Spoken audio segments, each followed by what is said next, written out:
Et donc maintenant, on va pouvoir commencer la première joute, donc c'est bon.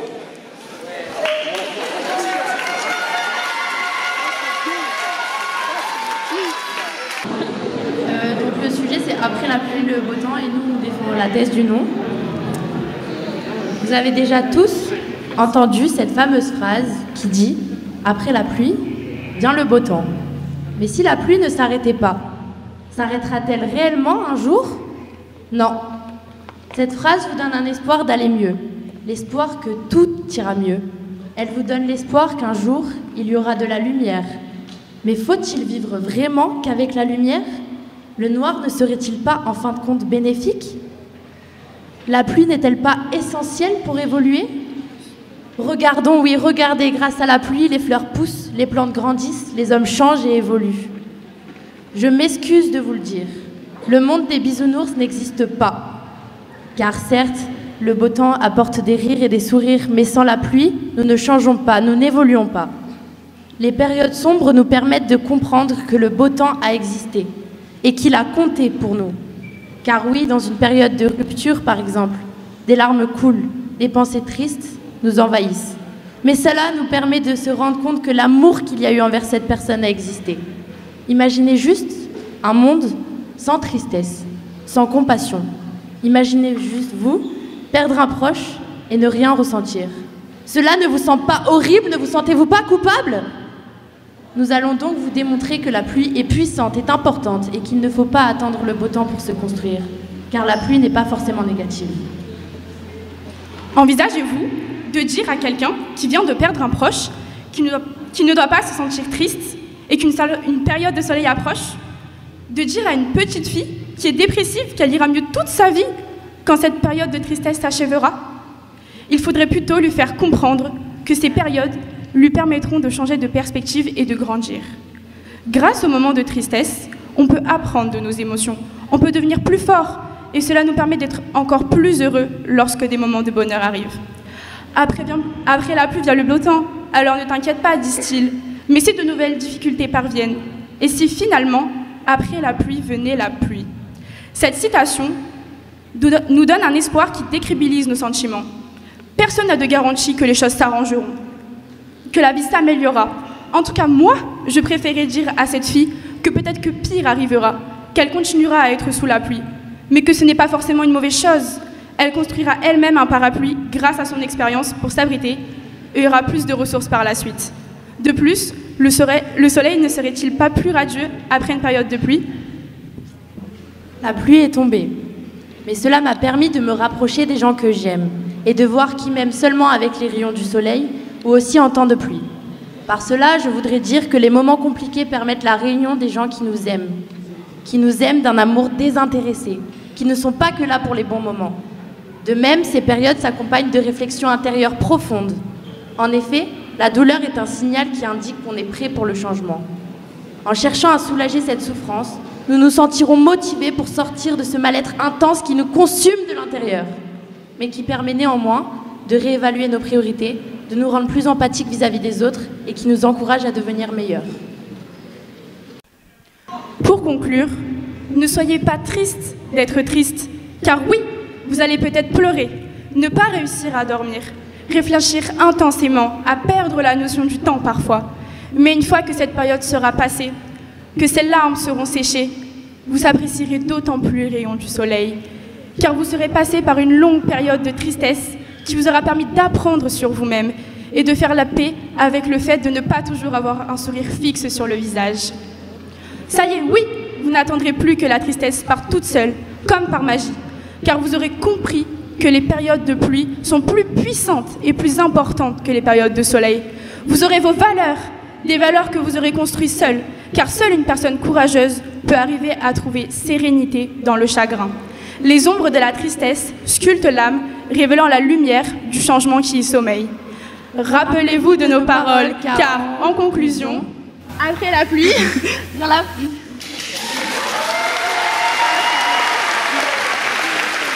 Ils ont compris les stickers qui pensent oui.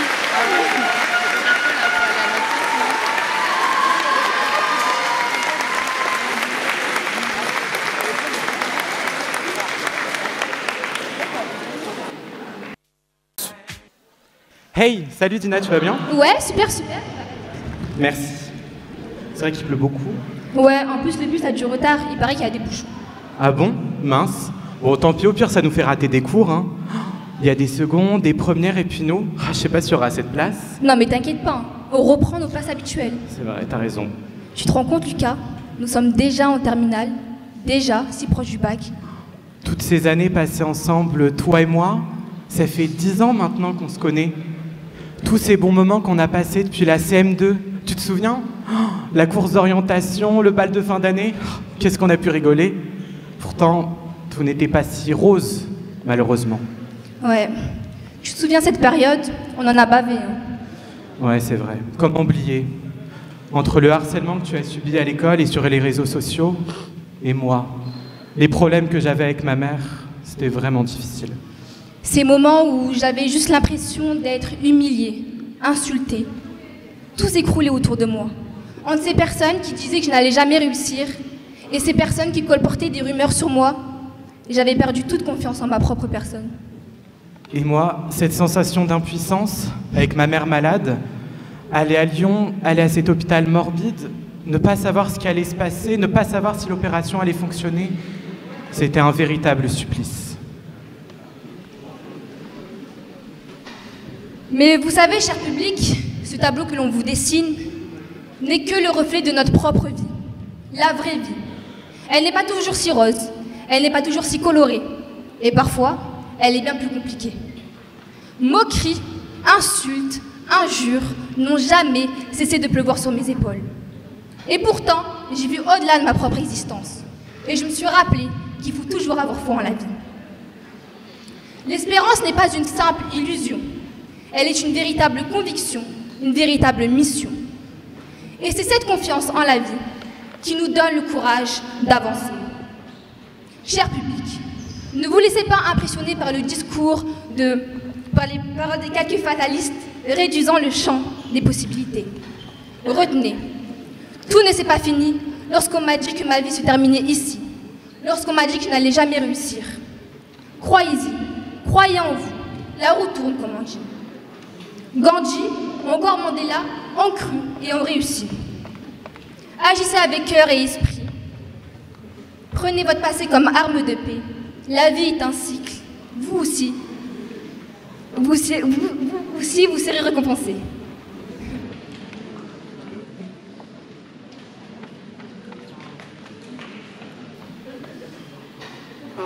Et oui, parfois, dans l'obscurité profonde, l'espoir se lève. Une lueur et une clarté qui se soulèvent. Dans le silence de la nuit, une voix murmure, portant avec elle la promesse d'un futur. Je pense à toi, maman. La nostalgie m'entraînant, je repense à tous ces bons moments que j'ai passés à tes côtés. M'enlaçant dans tes bras aimants, je reviens sur ces années d'antan, mais sans oublier ce qui t'est arrivé. Malgré le sourire figé d'une simple photo, je repense à ce souvenir douloureux qui me ramène soudain à la réalité. La vérité, je la connais. La maladie, les examens toujours plus effrayants, le doute si tu allais revenir, la peur de partir, la peur de l'avenir, ont rythmé mon quotidien d'il y a longtemps. L'expérience de la souffrance m'a permis d'en finir avec mes illusions, d'ouvrir les yeux sur la gravité de la situation et enfin de trouver les vraies solutions. Pardon, maman, de ne pas toujours avoir été là. Pardon de ne pas toujours avoir été présent. Mais maintenant, je comprends. Aujourd'hui, je suis là. Vous savez, la vie ne m'a pas toujours été compréhensible. Mais maman, tu me l'as toujours rendu plus facile. Tu vas toujours être à mes côtés et je veux être là cette fois pour te préserver. Tu m'as toujours fait aller de l'avant. À moi maintenant de te porter au devant. La dépression n'est pas une option, à moi de te montrer la solution. Conscience, sagesse et prudence témoignent de mon expérience. J'ai compris la valeur de la vie et du bonheur, et ce, à cause des épreuves. Cher public, ayez foi en la vie, devenez meilleurs et ne faites pas les mêmes erreurs. Mais surtout, après ce temps passé souvent oragé, profitons ensemble de ce beau temps ensoleillé. Je t'aime, maman.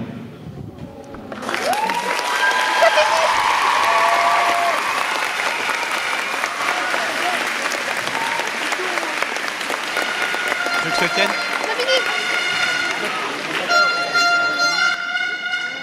Cher public, laissez entrer le beau temps et profitez des bons moments. Non. Battez-vous et faites honneur à ceux qui ont toujours cru en vous. Lorsqu'une porte se ferme, il y a toujours une fenêtre qui s'ouvre. Battez-vous, relevez-vous, faites honneur à ceux qui croient en vous. Merci maman, merci la vie. Souriez alors à cette belle éclaircie. Et aujourd'hui, à vous de nous dire, Après la pluie, vient le beau temps.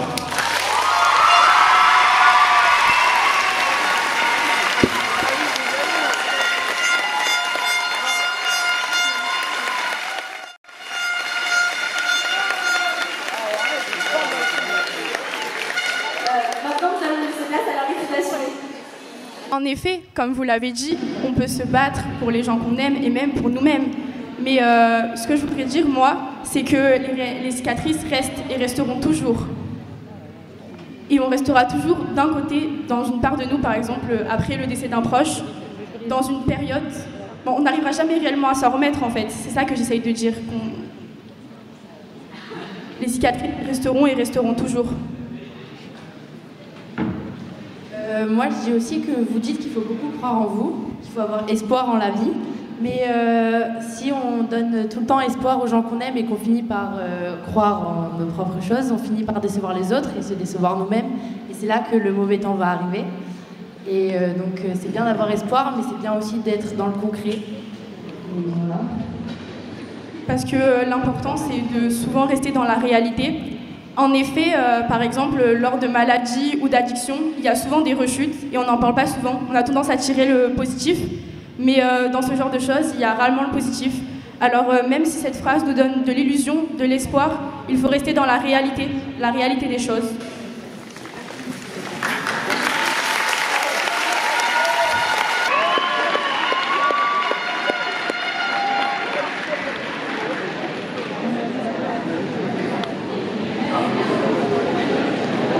Mais quel mouroir, mon cher public, mais quelle tristesse. Oh, vous n'allez pas plomber cette belle ambiance que nous avons. Relâchez-vous, zen. Vous savez, rien ne va vous arriver. Et cessez de savoir ce qu'est l'avenir ou non, cessez de jouer les Madame Irma, et je vous prie, retrouvons notre calme et notre sérieux. Cher public, soyez lucide. Ne tombez pas dans les méandres de ces infâmes mensonges. Ces jeunes filles, sans aucune honte, souhaitent imposer, face à ces visages victorieux, face à ceux qui ont réussi, face à ceux qui ont retrouvé le sourire, une idéologie mortifère qui témoigne de leur vision étriquée, manipulée et pessimiste de l'avenir. Après la pluie vient la pluie. On aura tout entendu.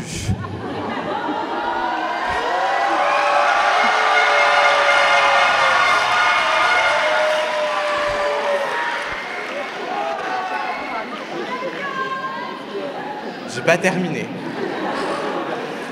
Le fatalisme est votre refuge. Jacques le fataliste est votre synonyme. Et Diderot avait raison. Vous ne cessez de proférer ces paroles.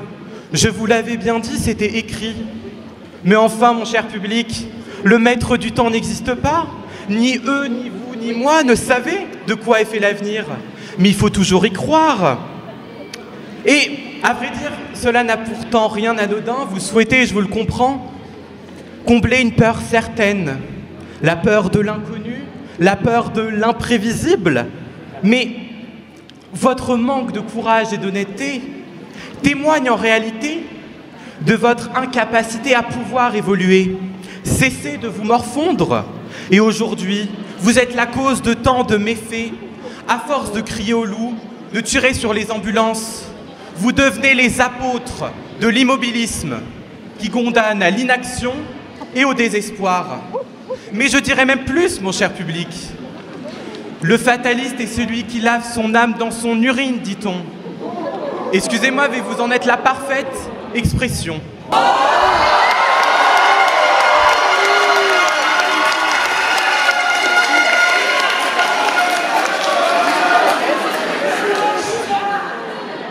Chavet avait donc raison. Dénigrer sa dignité et son potentiel fait partie de vos procédés. Mais, cher public, ne vous laissez pas influencer. Mais l'essence même de l'humanité, c'est oser, inventer, espérer, ne jamais cesser de lutter. Il faut persévérer en son être, comme dirait Spinoza. Il faut espérer l'inespéré, comme dirait Jean-Louis Chrétien.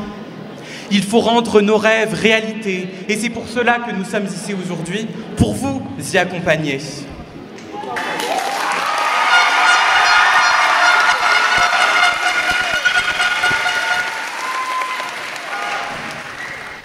Alors, mes chers camarades, il est tout à fait savoureux de constater votre incapacité à saisir cette vérité pourtant si évidente. Mais cessez de vous morfondre et cessez de vous complaire dans des paroles si mortifères. Albert Camus disait « L'habitude du désespoir est bien plus pire que le désespoir lui-même. » Et vous avez raison. Cher public, voyez toujours plus haut, plus grand et plus loin. Et vous verrez que vous ne vous porterez jamais aussi bien. C'est par notre expérience que nous avons l'espérance. Et c'est par votre crédulité que vous ne pourrez avancer.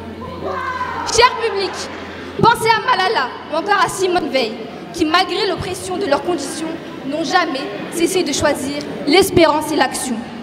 Marianne a été leur guide. Liberté, égalité, fraternité. Ils ont réussi à mettre en pratique les valeurs de la République. Et vous, là, vous ignorez la puissance de cette espérance, donc vous allez payer les conséquences. Mon cher public, je terminerai sur ça.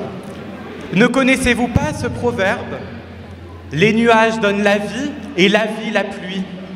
Après la pluie, la vie semble si belle, si authentique et si paisible. Le bonheur, malheureusement, n'est que vrai que si on a déjà connu le malheur. En fin de compte, mes chers opposants, la seule prédiction que nous ferons est que vous êtes destinés à perdre. Ça, c'est le temps. Et perdre parce que vous ne pouvez pas prédire le temps et parce que nous pouvons dire après la pluie, vient le beau temps.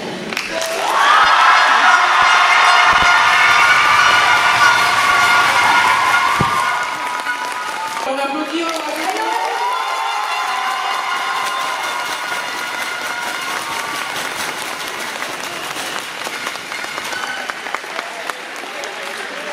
Donc ça, c'était les premières joutes. Donc maintenant, nous allons accueillir les deuxièmes joutes avec les deux supporters.